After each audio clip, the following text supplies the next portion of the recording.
한 번이라도 보게 되면 계속 보게 되는 장전 시황 시작한다. 국장 우위 구간이다. 어제 하루 반짝 반등하고 다시 급락하면 매수해야지 생각하는 경우가 많겠지만 흔들 수 있어도 12월 양봉을 위한 상승 파동은 시작되었다 보인다. 두 가지 이유다. 밸류업 자금 2천억이 투입되는데 3천억 추가 자금도 준비되어 있다.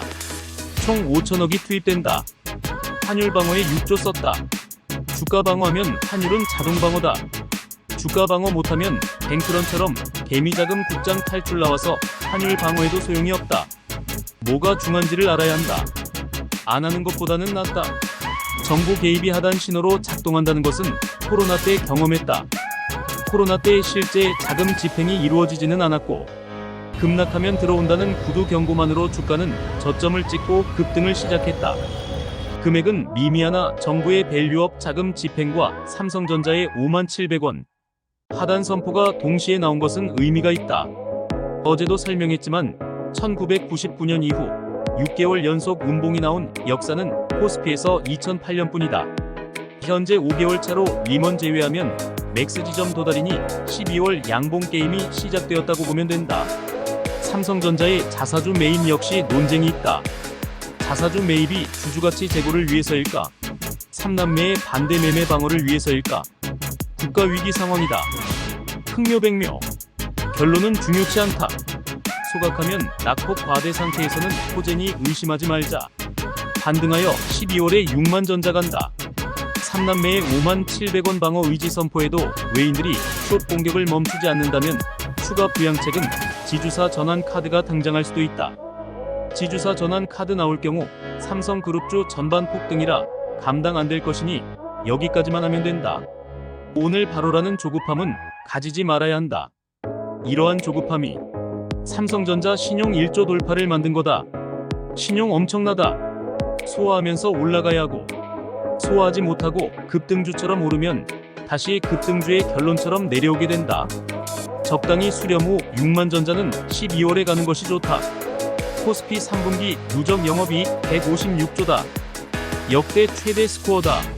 그래도 소용없다. 3분기 호실적을 제대로 반영 못했어도 4분기 먼저 우려하자. 이게 자해 공화국 국장 현실이다. 모든 악재가 몰빵된 악재의 결정체. 왜 이 모양일까? 최근 정치와 기업의 거버넌스에 대해서 비관을 많이 하는데 우리도 공범이다. 그놈이 그놈이거든. 시간이 해결할 것이니 국장에 대해 너무 비관하지 말자. 내가 경험한 국장의 하단은 개투들이 매수 엄두도 못 내는 공포 구간에서 찾아오는데 이번 하락장은 뭔가 느낌이 다르다. 공포가 아닌 혐오다. 서학개미의 국장 혐오와 국장 참여자의 국장 혐오가 만나서 비관의 끝을 달리고 있는 구간이 아닌가 싶다. 한국이 망한다는 분석도 심심치 않게 보이는 구간이다.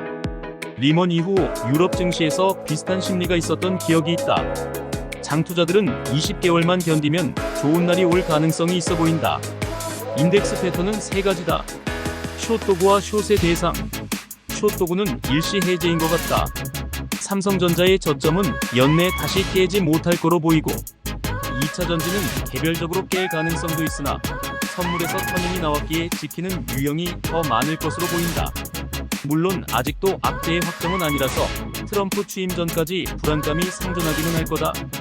숏도구의 대안으로는 코덱스 레버리지를 보면 되고 2차 전지는 단타로만 보자. 전일 코스피 선물은 2.2% 코스닥은 0.9% 낙폭이 더 심함에도 코스닥이 덜 올랐다. 코스닥 글로벌 때문이다. 4% 급락이지 작년에 새로 만들어진 ETF다. 24년이 아닌 23년에 만들었는데 알테오젠 비중이 33%다. 지수 만들어질 당시에는 에코프로비엠이 시장의 중심이었는데 예외적 구성이다. 이에 관한 얘기가 있는데 지금은 안 한다. 바이오가 집단 급락을 하여 코스닥 글로벌 지수를 끌어내리고 코스닥 상승을 저지한 정도라. 반등하면 코스닥도 키 맞추기 나올 수 있어 보인다. 코스피 레버리지 코스닥 레버리지 둘 다 매매가 되는 바닥 구간이다. 바이오가 미 장관 후보 때문에 급락? 금리 인하 지연에 따른 조정? 핑계가 필요했던 것이다. 코스닥 글로벌 일정 추세대로 작동하고 있으니 저점 찍으면 바이오도 단기 수익 줄 거라 잘 관찰하자. 삼성전자, 현대차 등의 대형 우량주도 단기롱. 2차 전지도 단기롱, 바이오도 다시 오를 수 있다면 단기적으로 국장은 롱 완전체 반등장이다. 미장이 빼도 디커플링 가능성이 높아 보인다. 테마로 넘어가서 전일 국장 정규 시간에 테슬라 자율주행 규제 완화 소식이 나오며 자율주행 테마가 급등했다. 양자, 조선, 우주, 우크라제건, 코인, 경협, 자율주행. 트럼프 관련주는 취임 전까지 다 한 번씩 다시 돌지 않을까 보이는 테마 순환매 구간이다.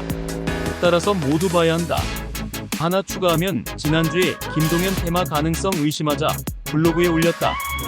어제 2일 연속 급등한 유형 조정받으면 잘 보자. 11월 25일 결론은 단기 종료 모멘텀이자 또 다른 시작이라는 개념이 형성될 가능성도 있다. 이재명 한동훈은 급락이다. 관련주 더 많은데 이쪽 자금 다 빠지면 새로운 것을 찾게 된다. 2018년 안희정의 미투가 터지며 대장주였던 백금 TNA가 급락을 한다.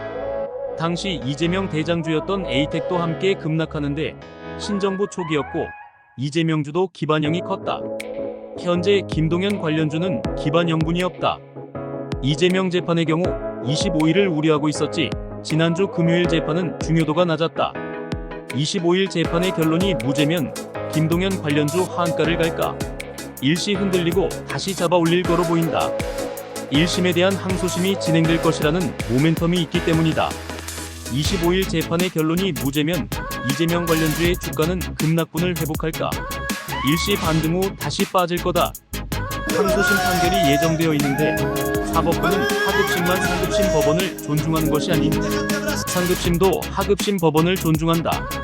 결론 잘 안 바꿔주고 양형 정도만 낮춰주는 것이 일반적이다. 이미 1심에서 높게 불러놓았기에 결론이 유지될 가능성이 있고 이러면 대권주자 교체를 생각하게 될 가능성이 있다.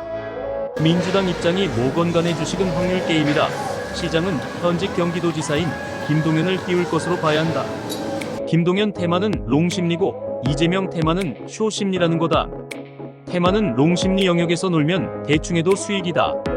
단타로 본다 해도 며칠 남았다. 주식 참여자는 정치 논리와 관계없이 이용하면 되는 거다. 마지막으로 HL홀딩스의 무상증여는 합법이라는 착각. 버핏이나 빌 게이츠가 회사 돈으로 기부를 할까?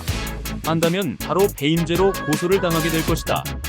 기부는 남의 돈이 아니라 자기 돈으로 하는 것이다. 회사의 자산은 최대 주주의 자산이 아니라 회사의 자산이며 이는 곧 주주의 자산이다. 자사주의 무상증여는 주주 보고 기부하라는 것과 같다. 그 누구도 타인에게 기부를 강요할 수 없다. 타인의 자산을 강제로 증여하도록 강요하면 강요죄, 몰래하면 절도죄다. 주주를 주인으로 모시는 것은 기업 공개에 내재된 약속에 속한다.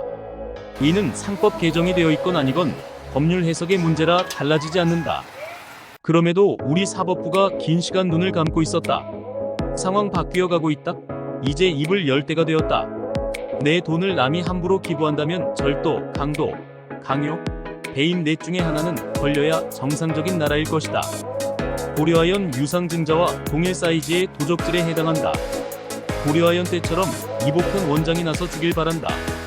보유주주는 분노해야 하고 미보유 주주도 함께 화내는 것이 맞는 이슈다.